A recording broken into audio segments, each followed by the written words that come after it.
Assalamualaikum warahmatullahi wabarakatuh. Salam sejahtera bagi kita semua. Shalom, Om Swastiastu, Namo Buddhaya, dan salam kebajikan.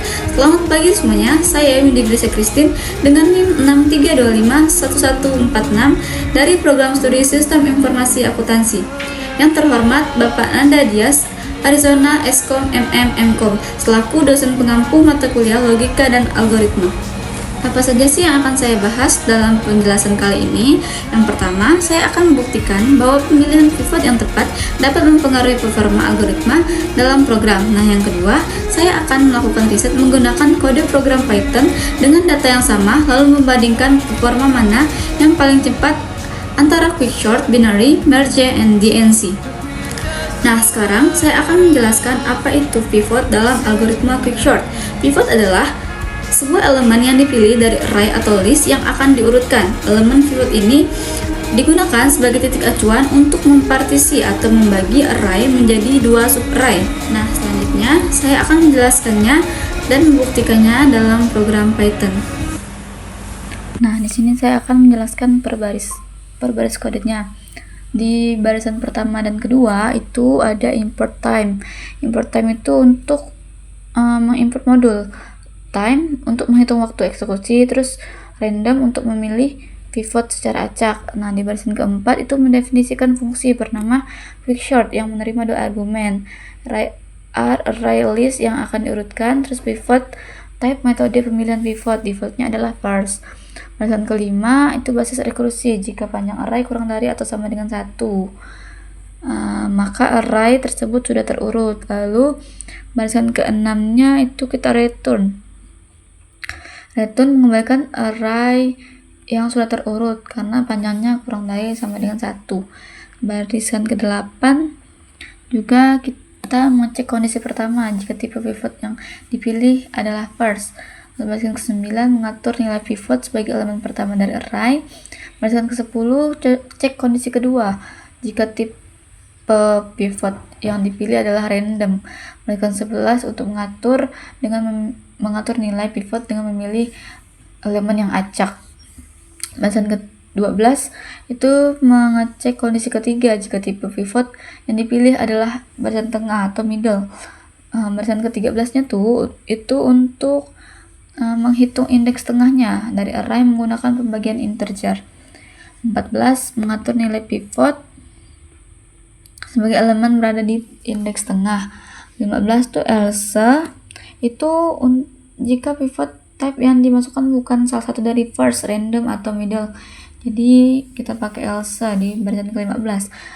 Terus barisan ke-16 nya itu untuk mengeluarkan error karena input pivot type tidak valid. Jadi yang ke-18 itu untuk mengecek kondisi untuk khusus pivot tengah. Ini adalah implementasi baris untuk partisi 3 arah, elemen kurang dari pivot, sama dengan pivot, dan lebih dari pivot.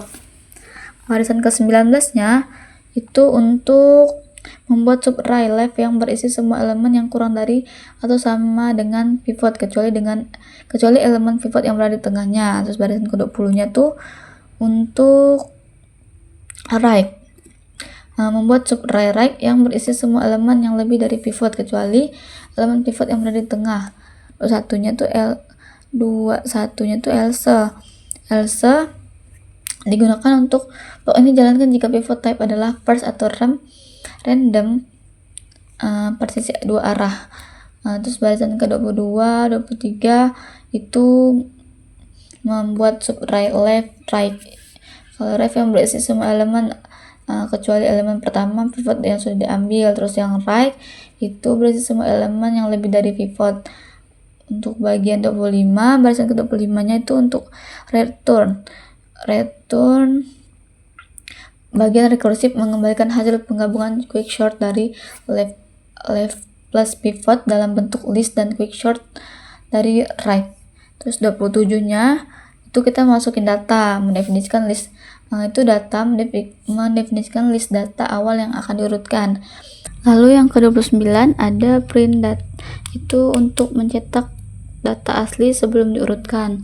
Yang ke-31 ada start, itu mencatat waktu sebelum memulai proses pengurutan dengan pivot tipe first. Yang ke-32 itu memanggil fungsi quicksort dengan salinan data dalam kurung data copy tutup kurung dan tipe pivot first, hasilnya disimpan di sorted first.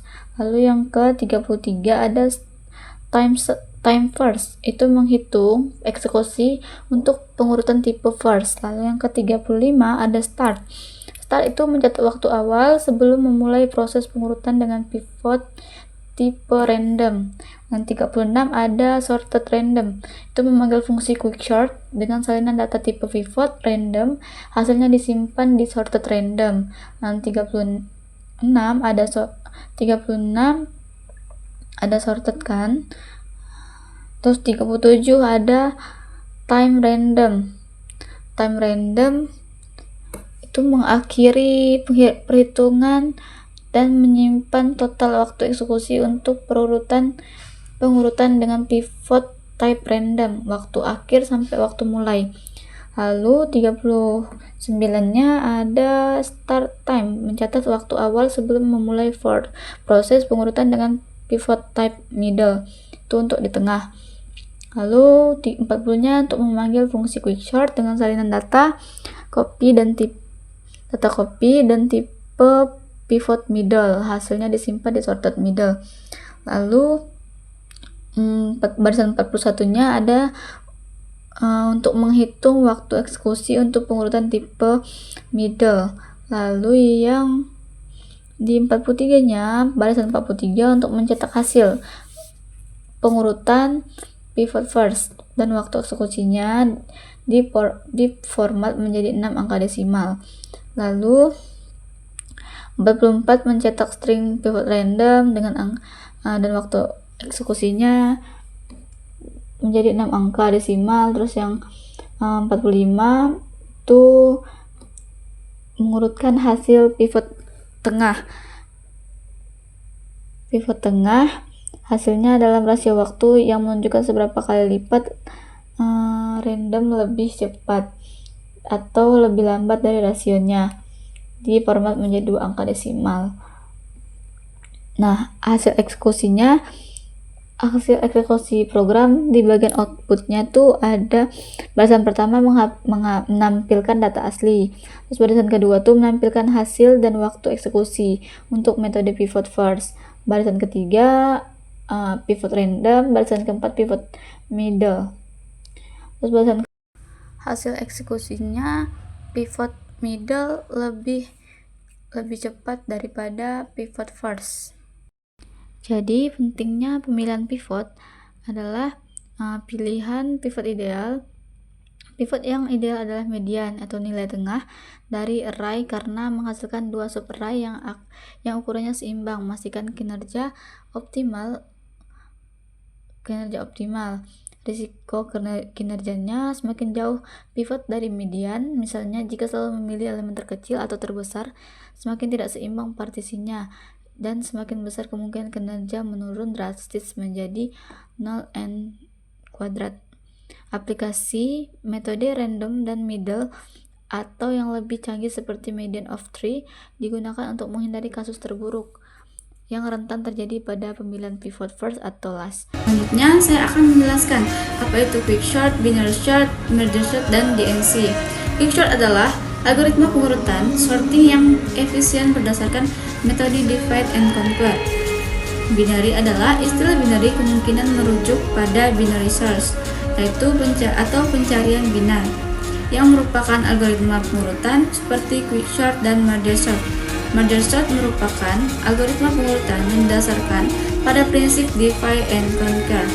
Algoritma ini membagi array menjadi dua bagian yang sama besar secara rekursif, hingga setiap sub-array hanya berisi satu elemen.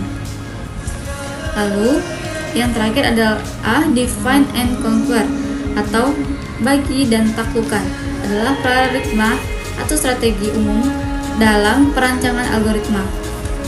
Lalu selanjutnya saya akan membuktikan dan menjelaskan performa mana yang paling cepat mengurutkan dalam pemrograman Python.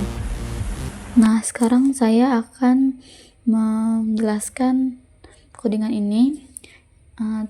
dengan hasilnya. Tapi sebelum itu saya akan menjelaskan struktur pengukuran waktunya. Setiap kali algoritma diuji, kode menggunakan start time, mencatat waktu sebelum dieksekusi, dan sorted menjalankan fungsi pengurutan waktu algoritma sampai dengan time start menghitung durasi eksekusinya. Setiap pengujian menggunakan data copy untuk memastikan algoritma selalu beroperasi pada array yang belum diurutkan. Di barisan ke-54 ada data hasil ujinya. Ada dengan array dengan 39 elemen bilangan bulat. Lalu kesimpulan dan penampilan hasilnya.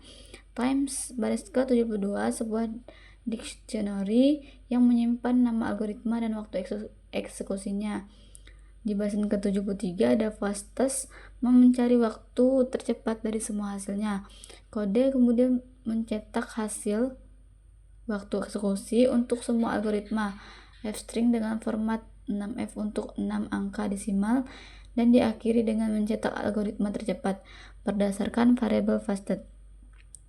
Penjelasan hasil eksekusi programnya di bagian output di bawah menunjukkan hasil perbandingan waktunya. Nah, hasilnya di quickshort ada 0,00067 detik, di binary insertion short ada 0,00163 detik, lalu di merge short ada 0,000208 detik, lalu di DNC ada 0,00063 detik. Jadi algoritma tercepat adalah DNC dengan waktu 0,00063 detik. Nah, di sini kenapa DNC menjadi yang tercepat? Itu adalah hasil yang sering diamati dalam pengujian algoritma pengurutan quickshort yang menggunakan teknik DNC atau divide and conquer menjadi yang tercepat karena pada kasus rata-rata algoritma ini memiliki performa yang sangat efisien dan juga memanfaatkan memori dengan baik.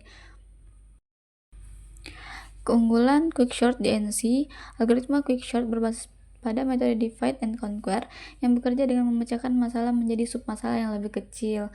Itu menyelesaikan secara rekursif lalu menggabungkannya. Itu yang membuat itu menjadi cepat.